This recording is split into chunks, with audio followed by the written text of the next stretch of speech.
So you kind of got into this work from experiences in real estate. Is that correct?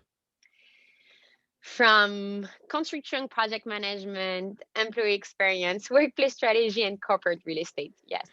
So real estate in 2021 is going to go through a massive transformation. And my guest last week, Dan Rosenzweig, said to me, we've got over 1 billion square feet of vacant office space in this country.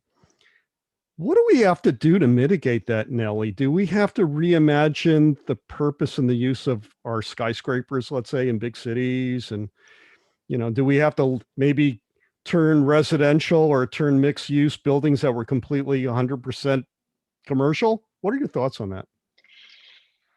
That's a big question because it comes with a lot of fear. Um, Fear is good. Fear is good. I see fear as a growth opportunity, but fear can get you stuck in this moment where you only see what you have right now. And because what you have right now is so heavy in commitment, you fear to break away to imagine the future. So that's where we are right now. We have a lot of legacy on lease commitments, real estate purchase, and buildings that are there already. Uh, how can we imagine the future and transform those? The few things that I see that are making us optimistic in the industry is that landlords very much see that they need to transform their relationship with their occupiers. We have to move away from a non-agile real estate portfolio, in the sense that we have to have shorter lease commitment. Landlords should open their doors to their own real estate portfolio so we can create a relationship with them and tap into what they have globally as we expand or shrink. That was very much that a model that we work develop, which is this is all the spaces that we have, and as you commit to a relationship with us, we can move you from one space to a next as you shrink or expand in a certain location. There's major players in the landlord's side that could very much develop that model. So they create a retention with certain occupiers, and they just open their spaces to adapt to their occupiers who are going through a fast growth or maybe of a slowdown.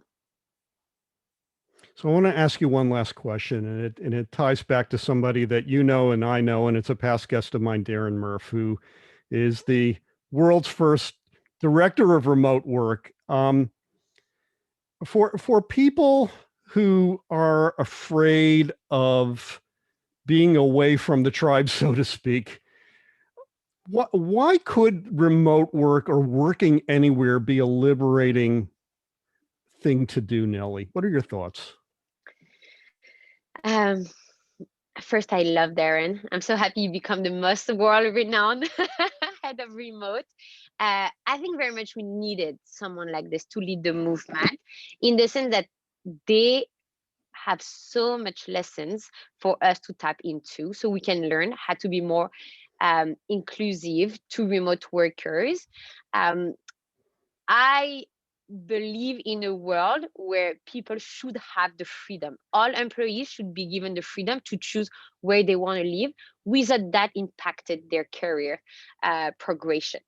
So I very much join Darren on that.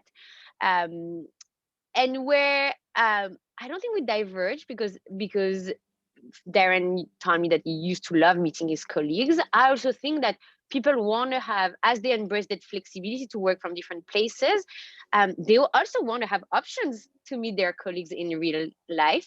And this is where I lead the movement toward workplace transformation, because I don't want to see companies just embracing remote work and not upgrading their workplace experiences. I think I'm very much more attracted by the Salesforce headlines and the Spotify, where there's this fair play. I give you all the freedom, and I also going to give you the tools to be a responsible individual and know where you want to be in this planet, but know that I will create amazing physical ecosystems whenever you feel disconnected from your mission.